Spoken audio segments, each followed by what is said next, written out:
kung dili sa ba, ang problema naton daw kadugay, kan ang kinahanglan nila ng mga bulong hindi ma-address naton on a daily basis. Amo na ang na-feedback na nag-gather namon sa ila.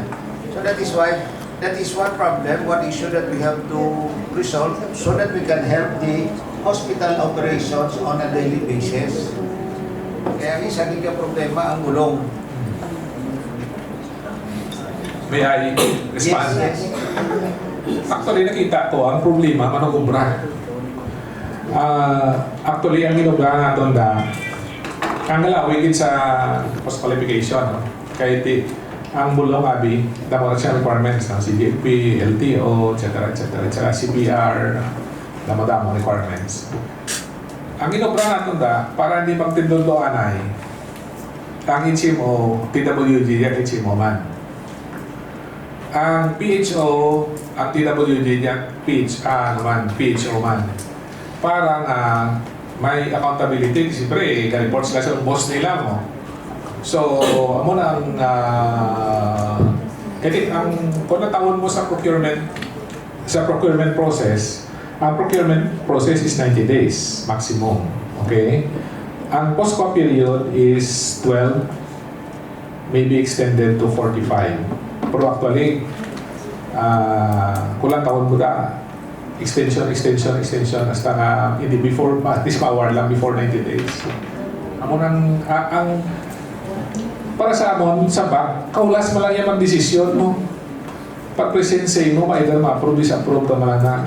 Ang malawig na obra is ang post-qualify kada ang sekretariat. Sa sekretariat na siguro isa ka tao, mga assignment nila more or less magduha ka hospital. Di medyo na toxic na. Because kadamo ka na isang procurement sa mga hospital. So actually, kung natawon mo sa system, mo ay naging problema manubra. Ang tatawa. Oh. Mas isa ko gano'n siguro naman pwede ko man mayo para may control ka mo. Mangayo ko sa imo inyo kada hospital assignin niyo sang isa di ka COS. Oh. Nagkulang mga yun to sa local finance ang tao. Board. Mga yun to tao, kung makakatalanay yung COS, iban agency, ayan pa siya. Yes. For the concern sa TWG sa health, sa HMO, actually ginamit ko na ako TWG dito, mas hindi ako member sa BAC.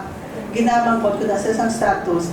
So far wala sila pending, di siya nga dugay. Ang kadugay lang na ako damo ang bulong, damo ang ma-filming, nasa ipon na sa akin sa babaw, masaka ko damo na suppliers na gainda. But then wala ka, hambang ko nga sa ilayo. Once nga ara ng inyong recommendation for award, hindi ka saka sa back, i-ano nyo kung from back until ma-award, pila ka, kadugay. Kaya dira kami nagaguot mo. Ginalantaw ko na iya sa TWG namin, kundi hindi ang PR, ang status sa inyong ginapustwa.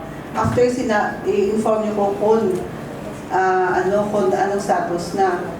Kung halin sa inyo, pila ka adlaw kag ma-award from recommendation to award at to PO na ba attorney. Kay hindi na namon niya after pagwa sa amon sa HMO, di namon makip track kung saan malabot sa amon ng PO. Siguro may kung nataon mo tanan makita may amot sa problema. Kay Dila tama kita sa solusyon. Kay ang for example, ulas na yung mag-desisyon pero mag-ulas ang resolusyon amo na ang madugay-dugay magpapirma. Ulas na sa akong magpirma pero ulat ba kami mag-brown sa staff, sa sekretariat. So medyo pati man ang challenge man ang manubra. Actually, kung sa sistema okay na natin halos bihasa na sila eh. Pero dahil ako na manok umbragin. So then, ma-discuss na ko later on, no, kay Vania. Perhaps siguro we will discuss some other time. Kaya pala mo ang suggestion ko tani, kaya dadang nagkambal ko sa una nga may bakit diri nga purchasing of medicines involved. Kung ano ang common medicines or common medicines ang kinahanglan natin, mga daily ang konda sa hospital, ang expiry date yan madugay. Pero ang suggest ko man to, sa kada hospital, why not we try the consignment, especially sa mga antibiotics na kinahanglanon nga ireseta sa mga doktor, especially kung ang aton yung district hospital na specialize sa isa ka field like trauma, accident, ang mga for children. Ako to, kung mangayo ang mga pasyente, may ara sila kadaan nga waon sa pharmacy na ginabonsay nila. But the other things, ma-purchase kita involved, kag dire, i-kuha na to, i-control, kag ipangatag. Or pwede ba na ang purchase nyo, board, tigob, pero ang pag-release nyo, quarterly, pakitaan lang yung solusyon, basta hindi lang ma-problemahan sila sa bulong. Pwede man kamuya bahala. Purchase ka mo, mabiling ka mo involved sa anong bulong, balaan ka na hindi nyo ang mga bulong. And then, on a one-year basis, i-release lang sa leader on a quarterly or on a monthly basis ano ang mga bulong ang i-request nila.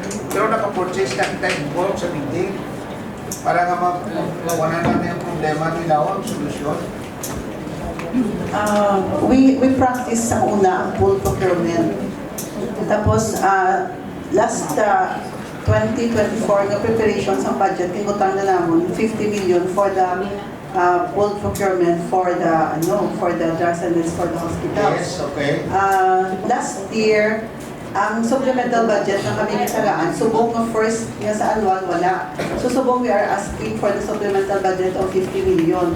Nabulig to sa amon last year, ang 50 million sa supplemental, why kami 50 sa annual budget mo sa beginning. So ang 50 million dito sa last year, nasayang to ang iban kay because late kita na supplemental budget last year. So ang naano lang to namon is ang sa rabies na save namon to nga napadalaga namon ang 9.8 million na pagwa namon nakabulig. Some newborn screening supplies for the hospitals in ano man namon. So tani kung sa beginning for now sa beginning tani isang year kung may pooled kami nga budget ma-address namon ang mga rabies, vaccines naton, ang mga bulong kay more or less while PR si HMO, nag-PR sila, may matapal kami pa na board. For now, ang amon nga sa sports complex naman nga storage area, dira sila nagkuha sa mga IV fluids, nga na-PR naman last year. Kaya kung wala na sila. So, ang manatani, maka-help kung may ara ang si HMO sa pool, kag may ara man sila mabudget na ila. Kaya hindi naman maano ang dalagan, dalas ang subong. So now we are expecting dengue. So dara naman kami ng halantaran subong. Although nakapalagas kami isang 999,000 nga IV fluids for now from the HMO nga budget. Tapos, may 3 million kami rin palaga sa rabies. But that is not enough to cover for them. Once na magsulod sa supplemental, ako na nagdalit kami nga maka-supplemental budget, kaya wala na kami mga hospital, taga-negative na sila. So, if ever, tani, kung tagaan kami sa 50 million sa first pa lang nga quarter, nakasapin-sapin kami sa Okay. Now, before we proceed, Secretary, please take the presence of Board Member Dibuki. Then, okay, having heard that, ano maayon, pwede kita ka-purchase it for storage mo ito, no? Oo, magpapantabi na para makita ang solusyon ng problema nila. Makuto na mo, hindi lang sila concern, ang bulong nila nga availability na. Pwede ba kita ka-purchase in bulk?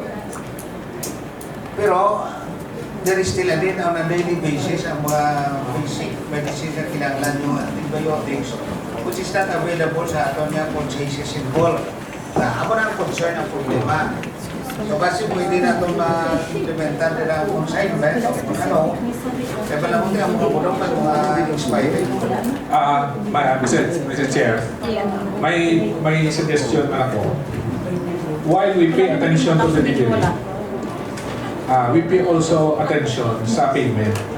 Amo na isa sa rason na nagabuhin ng bidders natin sa Kapitolyo. So, especially sa ospital. Inistorya ko ng mga suppliers. Okay. Bala na nila kung ano ospital, ano manadasing magbayad, ano ospital mahinay magbayad. Kung mahinay ka magbayad, why na sila nabida.